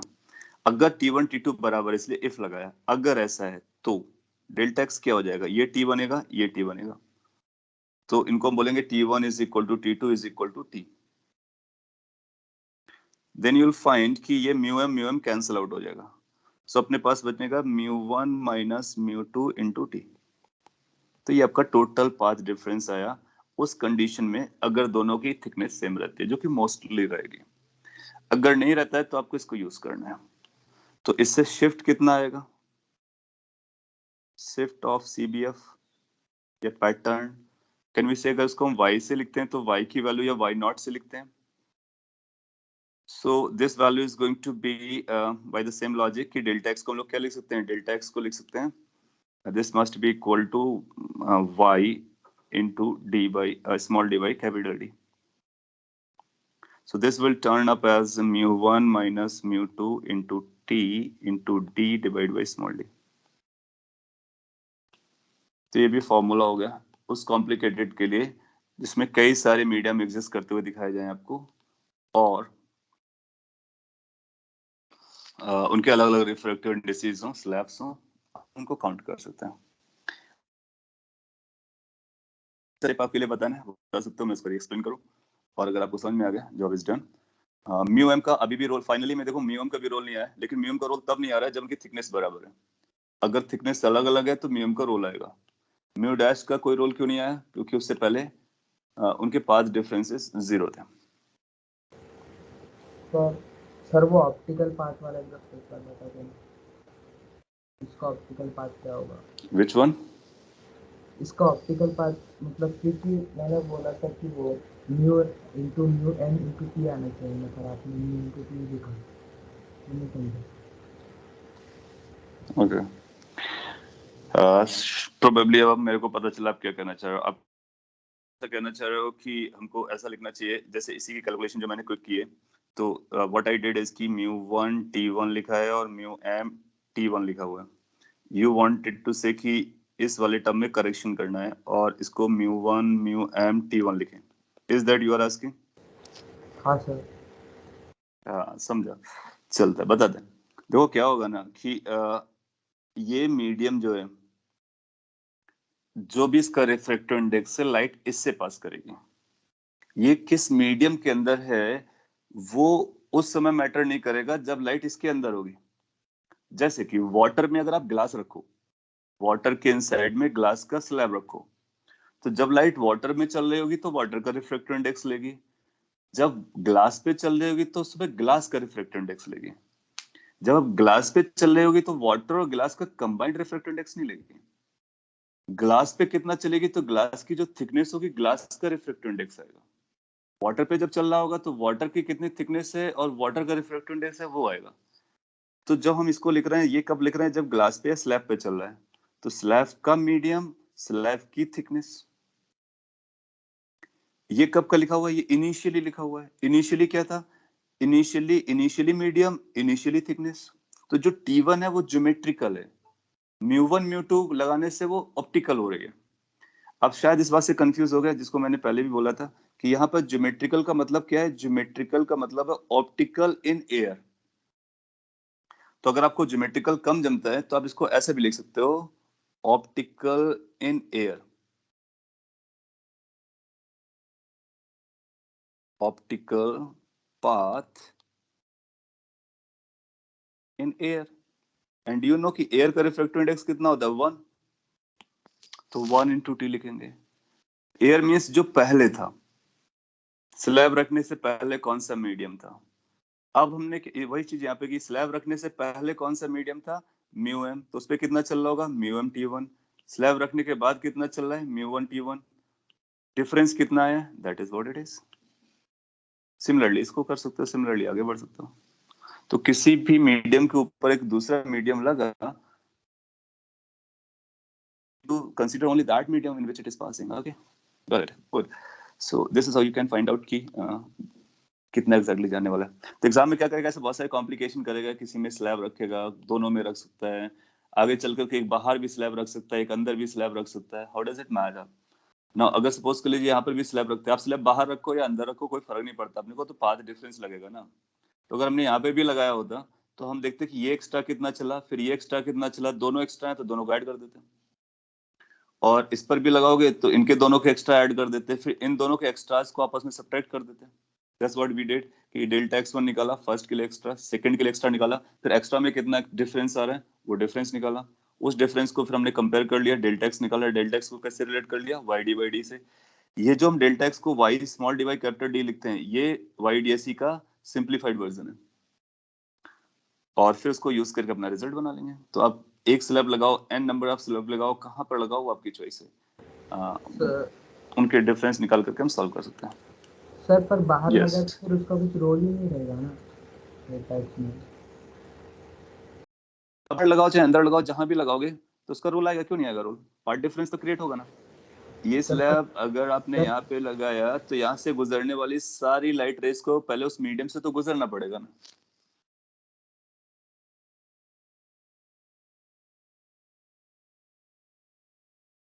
आपको ऐसे छोटे छोटे डाउट आ सकते हैं अगर वो जस्ट आउटसाइड। तो आपको ये देखना है कि क्या लाइट रे उससे पास कर रही है। अगर उससे पास कर रही है तो उसमें डिफरेंस आ रहा है, नहीं पास कर रही है, सपोज कर लीजिए किसी ने यहाँ पे स्लैब लगा दिया, इसका कोई मीनिंग आने वाला है? नहीं, क्योंकि यहाँ की जो लाइट रे होगी वो स्लैब स्लिट से जाएगी नहीं, वो इसको हम इंटरफेरेंस में यूज ही नहीं कर रहे। तो वी नीड टू सी कि क्या पाथ पर लगा हुआ है, क्या वो पाथ से गुजरने वाली लाइट रेस हैं, वही सुपर पोजिशन में हम लोग यूज कर रहे हैं। यस, तो नो मैटर वो आगे लगाओ पीछे लगाओ कहीं भी लगाओ, वो तो इन्फ्लुएंस देगा ही देगा। अपने को पाथ डिफरेंस केवल S1 से नहीं निकालना होता, अपने स्टार्ट हुए वहां से निकालना होता है। So from where the light has started, how much total path difference has occurred, that is the point. और उसी के लिए हम लोग क्या कर रहे हैं, या तो पैरेलल लाइट बीम ले रहे हैं हॉरिजॉन्टली। इससे फायदा क्या हो रहा है? कोई पार्ट डिफरेंस नहीं आया, तो जो भी पार्ट डिफरेंस आ रहा है अंदर आ रहा है। अभी हम लाइट रेस को अगर इस तरह से बनाएंगे, अगला केस उसको भी ले लेते हैं, तो आप देखोगे कि बाहर भी पार्ट डिफरेंस आ रहा है, अंदर भी पार्ट डिफरेंस आएगा, दोनों को आपको कंपनसेट करना पड़ेगा और दोनों को यूज करना पड़ेगा। सो उसका भी एक एग्जांपल बना देते हैं। ये सब अपने आप में एक क्वेश्चन है, वैराइटीज ऑफ क्वेश्चंस है। सर अगर हमने वो आपने बोला वैसे बाहर लगाया स्लैब, तो फिर उसमें ये तो डेल्टा एक्स नहीं आ सकता ना, क्योंकि बाहर तो फिर पैरेलल रेस है, तो पैरेलल रेस से अगर वो जाएगा भी फिर भी कुछ डेल्टा एक्स तो आने नहीं वाला। देखो बाहर कैसे स्लैब लगाते, अगर आपने सेम स्लैब ऐसे लगा दिया तो इसकी वजह से कितना डिफरेंस आएगा? कोई डिफरेंस नहीं आएगा। क्यों? क्योंकि जितना एक्स्ट्रा ऊपर वाले के साथ होगा उतना एक्स्ट्रा नीचे वाले के साथ होगा। लेकिन हमने अगर अलग अलग, if we are using different different slabs या फिर केवल एक ही पे लगाते हैं, तो क्या आपको नहीं लगता कि ऊपर वाली लाइट रे ऑप्टिकल मीडियम से जा रही है जबकि नीचे वाली लाइट रे एयर से जा रही है? तो क्या आपको ये नहीं समझ में आ सकता है कि ये जो लाइट रे है और ये जो लाइट रे है एटलीस्ट इतने थिकनेस के लिए अलग अलग बिहेव करेंगे? इतना तो हम लोग समझ सकते हैं। जिस तरह से अंदर जो हो रहा है वो बाहर हो रहा है, अंदर बाहर का अपने को क्या डिफरेंस? अंदर और बाहर से बेसिकली हम लोग तो बस यही चेक कर रहे हैं ना कि कितना, कौन सी लाइट रे ऑप्टिकल मीडियम से गुजर रही है, कौन सी एयर से गुजर रही है या किसी और मीडियम से गुजर रही है। अपने को कौन सी लाइट रेस पे फोकस करना है? वही जो स्लिट से पास कर रहा है। क्या इसके पाथ में कोई चेंज आ रहा है? क्या इसके पाथ में कोई चेंज आ रहा है? चाहे वो अंदर आ रहा हो या फिर बाहर आ रहा हो, क्या पाथ में चेंज आ रहा है? If yes, we need to count, if no, it's okay. Sir yes sir अगर जो लाइक सीबीएफ है तो उसके अगर ऊपर अलग मीडियम रहा और उसके नीचे अगर अलग मीडियम रहा गुड तो हर एक गुड डिफरेंट मैक्सिमा के लिए अलग अलग निकालना पड़ेगा ना? Good good good good good that's good point. Suppose कर लिए ऐसा बोलता है कि इसी में मैं ऐसा बोलता है कि ये म्यू एम है केवल इतने पोर्शन पे, नीचे आपका एयर है और मे बी नीचे वाटर है ऊपर एयर है, व्हाटएवर। तो अपने को क्या करना होगा कि जो S2 हमने यहाँ पे X2 निकाला था उसमें फिर ये मीडियम वाला टर्म नहीं आएगा। क्यों? क्योंकि पहले एयर से चल रहा था तो 1 रहा होगा और बाकी ये सब जो है ऐसा ही रहेगा, ऐसा रहेगा। तो ये चेंज कर लिया, ये पता चल गया हमको, तो ये भी पता चल जाएगा, इसको भी सॉर्ट आउट कर लेंगे। तो इससे अपने को पता चल जाएगा कहाँ पर ये बनने वाला है, सेंट्रल ब्राइट फ्रिंज जाने वाला है। हाँ, लेकिन उसमें फिर सर आपको क्वेश्चन लिमिटेड पूछेगा। उसमें ऐसा भी होगा कि आप देखो कि अगर आपने इसको ये फिल किया है केवल, तो that will be complicated question. तो उस पर आपसे क्वालिटेटिव क्वेश्चन पूछेगा, कैलकुलेटिव कम पूछेगा। क्यों? क्योंकि अगर आपका सेंट्रल ब्राइट फ्रिंज लेट से ऊपर जा रहा है तो आपको ये भी जानना होगा कि जैसे ये दूसरे मीडियम पे एंटर करता है यहाँ पर, तो यहाँ से इसका पाथ बदलना स्टार्ट हो जाएगा। फिर हमारे लिए मैटर करेगा किस पॉइंट से ये बाउंड्री को क्रॉस किया है। And you can think of कि that's going to be quite complicated, right? So उस पर जनरली आपसे ऐसे क्वेश्चन पूछेगा जो क्वालिटेटिव होंगे, न्यूमेरिकली कम करवाएगा। और न्यूमेरिकली जो पूछेगा तो वो सिंपल वाला कुछ पूछेगा जिसमें हम ये कैलकुलेशन कर सकें। But yes, we need take care कि ये मीडियम का क्या रिफ्रैक्टिव इंडेक्स, कैसे पाथ डिफरेंस आया, इसका कैसे पाथ डिफरेंस आया, दोनों के पाथ में कितना डिफरेंसेस का डिफरेंस आया, फिर उस डिफरेंसेस के डिफरेंस यानी अल्टीमेटली डिफरेंस को यूज करना है, उससे वाई पता करनी है। वो पाथ अगर यहाँ पर भी इंट्रोड्यूस होता है, जैसे आपने बताया कि ये कॉम्प्लिकेटेड है, कि अगर ऐसा लाइट रे जा रहा है तो आप देखोगे कि जहां से ये रेफरेंस लाइन को क्रॉस मीडियम में ट्रैवल कर रहा है और इसके नीचे दूसरे मीडियम पे ट्रैवल कर रहा है। अब यहाँ पर ये डिस्टेंस सबको चाहिए होगी, तभी हम उसको कैलकुलेट कर पाएंगे कि कितना डिफरेंस क्रिएट हो रहा है। बट अगर कोई हमको ये डिस्टेंस बता देगा तो हम जरूर बता सकते हैं कि ये कितना एक्स्ट्रा चला, ये कितना एक्स्ट्रा चला, दोनों के एक्स्ट्रा में कितना डिफरेंस आया, and we can do so. But generally ऐसे क्वेश्चन आपसे कैलकुलेटिव नहीं पूछेगा, क्योंकि उसके लिए फिर उसको ये सारे नंबर्स देने पड़ेंगे या फिर ज्योमेट्रिकली आपको कैलकुलेट करवाएगा। सो अगर क्वेश्चन फ्रेम करेगा तो इजियर करेगा। बट यस, लॉजिक कॉन्सेप्ट अपने को वही फॉलो करना है। आपने कुछ और लिखा है sir, want the light reflect while moving from um dash to um through slits. Slit से ज्यादा, slit is just like opening. तो स्लिट से रिफ्रैक्शन नहीं होता है। रिफ्लेक्शन कहाँ से होता है? ऑप्टिकल मीडियम से होता है। और बेसिक, अच्छा, और अगर आप ये कहना चाह रहे हो कि यहाँ पर हम लोग ये ऑप्टिकल मीडियम में रिफ्रैक्शन वाली बात है, तो हम लोग रिफ्रैक्शन से ही ले रहे हैं। और ये पॉइंट मैंने आपको बोला, अगर आप स्लैब को बड़ा करके देखो ना, और लाइट रे अगर आपकी किसी एंगल पे जाएगी तो रिफ्रैक्शन होगा, फिर वो सारी स्टोरी चल रही होती है जो हम लोग लर्न किए। लेकिन पॉइंट क्या है कि ये जो थिकनेस है वो कैसा है? बहुत छोटा है। सिंस ये बहुत छोटा थिकनेस है तो वो रिफ्रैक्शन वाले को हम लोग ऐसा मान लेते हैं कि लाइट रे हमारी पैरेलल परपेंडिकुलर गई थी। बिल्कुल डेफिनेटली रिफ्रैक्शन होगा, लेकिन उस रिफ्रैक्शन को हम यहाँ पर इंट्रोड्यूस करते हैं या पढ़ेंगे तो कॉम्प्लिकेटेड कैलकुलेशंस बन जाएंगे। तो एग्जाम में वो क्या बोलेगा? टी बहुत छोटा है। सपोज कर लिए उसने एग्जाम में बोला टी की वैल्यू छोटी नहीं है, टी की वैल्यू बड़ी है, तो आपको डेफिनेटली वही काम करना है, लाइट रे को पकड़ना है, फिर उसके बाद उसका रिफ्रैक्शन देखना है, फिर शिफ्ट कितना हुआ वो कैलकुलेट करना है, फिर उसके बाद सॉल्व करना है। But as I am telling you कि ये जो सेटअप है ये हमारा इंटरफेरेंस पैटर्न को स्टडी करना मेन आइडिया है। तो उसके लिए फिर हम टी को टेंडिंग टू जीरो पकड़ते हैं, टेंडिंग टू जीरो। सो अगर t टेंडिंग टू 0 हो गया तो सारी लाइट रेज को आप ऐसा समझ सकते हो कि वो इस तरह से क्रॉस कर रहे हैं। करेक्ट। एडवांस में वो जरूर ऐसा बोल सकता है कि थिकनेस बड़ी है और फिर कुछ क्वालिटेटिव क्वेश्चन या फिर कुछ सिंपल कैलकुलेशन आपसे करवा सकता है जो डूएबल होगी during the time period of exam. So refraction has to be included if it is there. वो कैसे पकड़ना है उस क्वेश्चन को पढ़ने से पता चल जाता है। अगर आपसे पूछता है कि शिफ्ट कितना हुआ है, दैट मींस वो इंटरफेरेंस पे फोकस कर रहा है, that means t is small, you consider it. Further, you have written why can't we take delta x as delta x2 minus delta x1? You can take delta x2 minus delta x1. You can.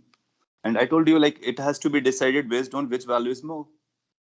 उसके लिए वो आपको बताएगा कि mu1 की value बड़ी है या फिर mu2 की वैल्यू बड़ी है।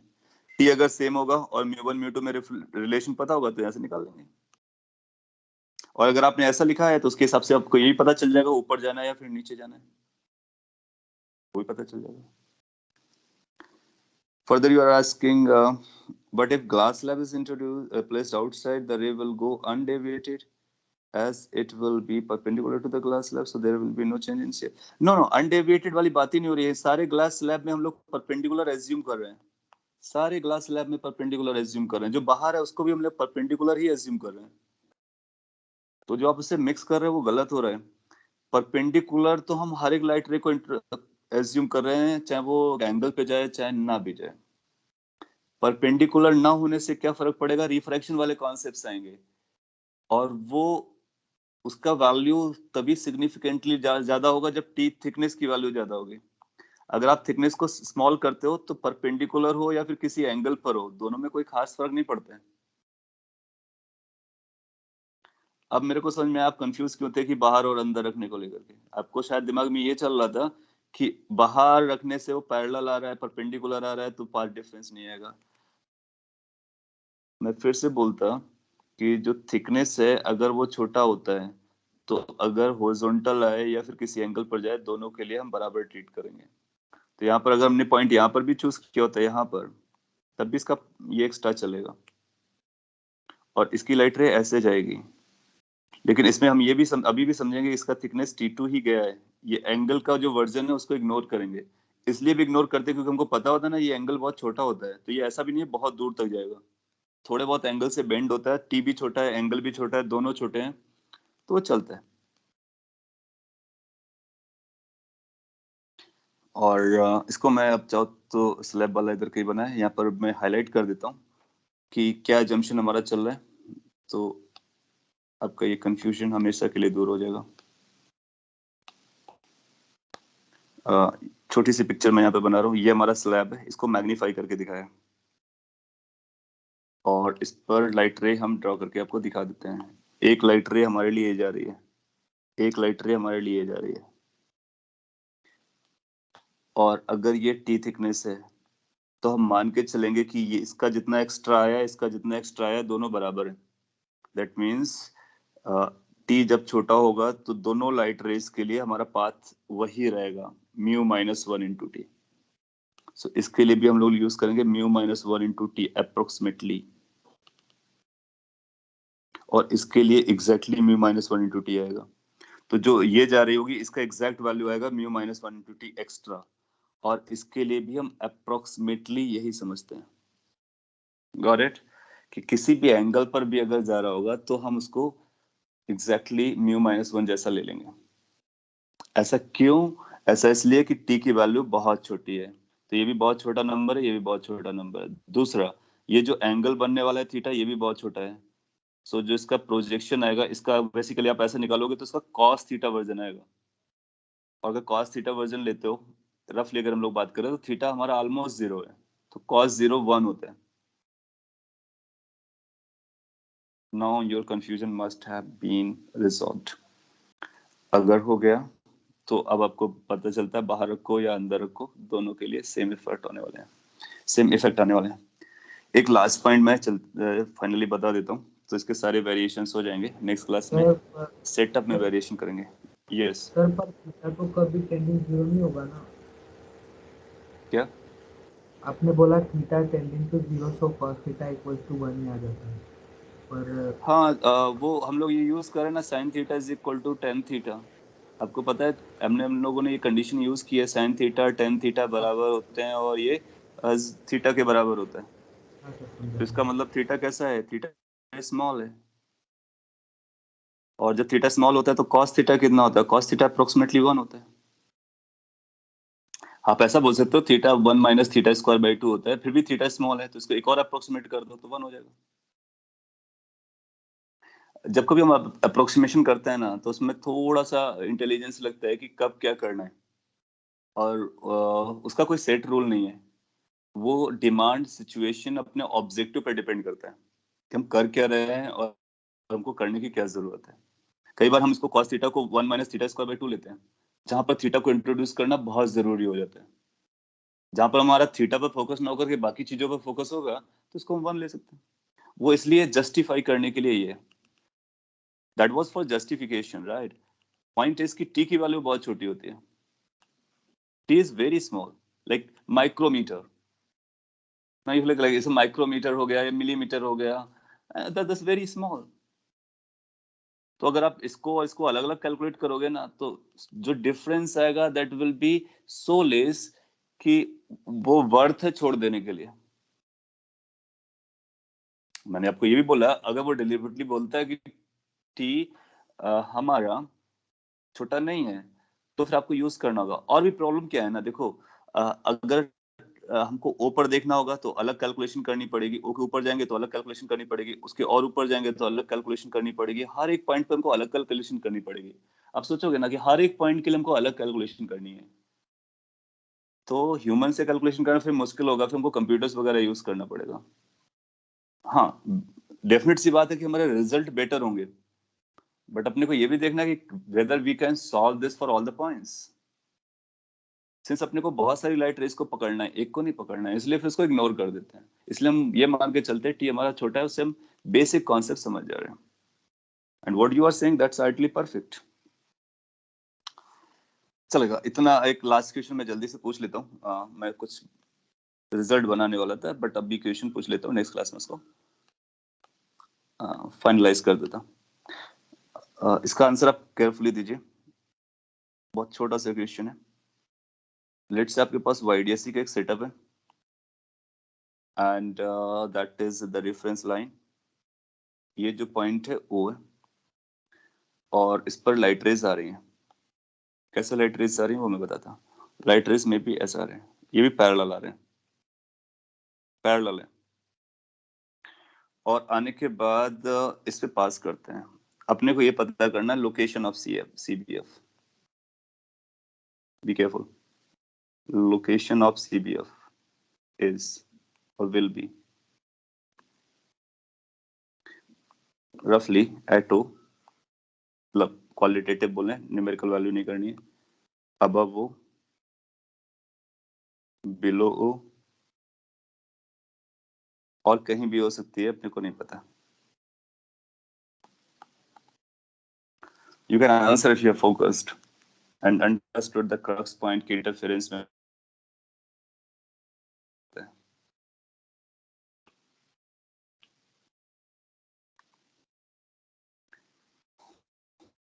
Yeah, you people are there. Good.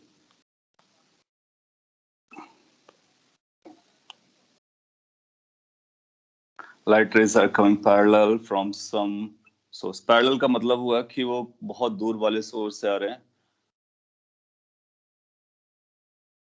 आपका आंसर ABC सभी आ चुका है, तो हम लोग दोनों काम कर सकते हैं। I mean like अभी एक्सप्लेन कर ही देता है, वो बेटर होगा आपके लिए फिलहाल, तो मैं एक्सप्लेन कर देता हूँ और इसके बाद इसको एनालाइज करना आप आराम से बैठ के घर पे। देखो क्या होगा कि अगर हम लोग देखते हैं यहाँ पर ये पैरेलल है, यहाँ पे एक परपेंडिकुलर लाइन बनाते हैं, तो इससे पहले दोनों बराबर बराबर चल के आ रहे हैं। दोनों का मतलब जो S1 पे फॉल करेगा और S2 पे फॉल करेगा, क्योंकि हमारे लिए फोकस S1 और S2 वाली है, क्योंकि ये इंटरफेरेंस में लगने वाले हैं। So if we consider any of the perpendicular ऐसा, तो उससे पहले लेफ्ट साइड में सब बराबर चल रहा है, तो यहाँ पर भी हम ऐसा परपेंडिकुलर देख सकते हैं, ये वाला perpendicular. So you will find कि फ्रॉम इन्फिनिटी टू लेकर के जहां से तक आ रहा है इस पॉइंट तक दोनों इक्वली चल रहा है।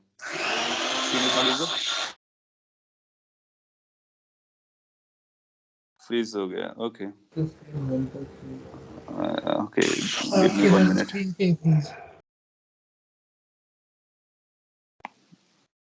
एक मिनट अगर आप पेशेंस करो तो मैं एक्सप्लेन कर देता हूँ स्क्रीन को रीशेयर करके, हालांकि टाइम हो गया।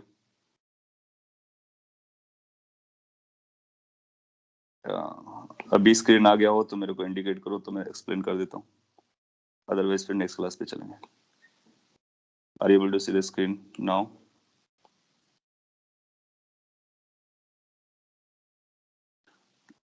होम स्क्रीन दिख रहा था क्या? अभी आपको स्क्रीन दिख रहा है जिसमें मैंने कुछ बनाया पिक्चर जैसा? गुड।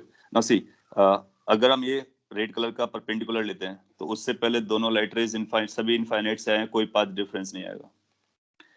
फिर अगर हम यहाँ पर परपेंडिकुलर लेते हैं तो ये परपेंडिकुलर पैरेलल लाइंस के बीच में है, तो इसके मतलब ये बराबर डिस्टेंसेस चल करके आए। कैन यू थिंक ऑफ कि यहाँ से S1 एंट्री हो जाएगा लेकिन S2 की एंट्री यहाँ पर है, कैन यू से कि ये एक्स्ट्रा हो गया? इसका मतलब कौन सी लाइट रे एक्स्ट्रा ट्रेवल करके आ रही है? S1 वाली। अगर ये एक्स्ट्रा ट्रेवल करके आ रही है तो O पॉइंट को अगर आप ज्वाइन करोगे तो अंदर आपको पता चलेगा कि अंदर ज्योमेट्रिकली कोई या फिर अंदर कोई भी पार्ट डिफरेंस नहीं आया, अंदर कोई भी पार्ट डिफरेंस नहीं आया, लेकिन बाहर आ चुका है।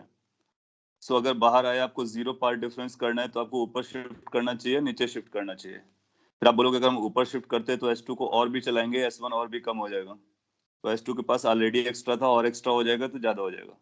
तो क्या अपने को इधर कहीं लेके आना चाहिए जिससे ये कम चले, ये ज्यादा चले, और उतना ही ज्यादा चले जितना इसने एक्स्ट्रा चल रखा है, कंपनसेट करने के लिए। तो क्या आप रियलाइज कर सकते हो कि central bright fringe has to drop down. Done. So we can see कि बाहर कैसा है, अंदर कैसा है, टोटल कैसा है, पता कर सकते हैं। सेंट्रल ब्राइट फ्रिंज एक ऐसा पॉइंट होता है जहाँ पे टोटल पाथ डिफरेंस 0 होता है। Got it?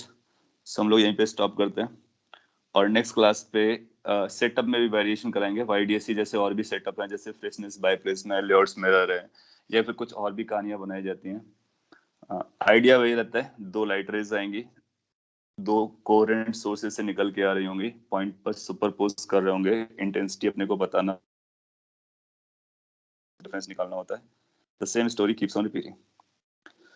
Okay guys, that's all for the day. Thank you.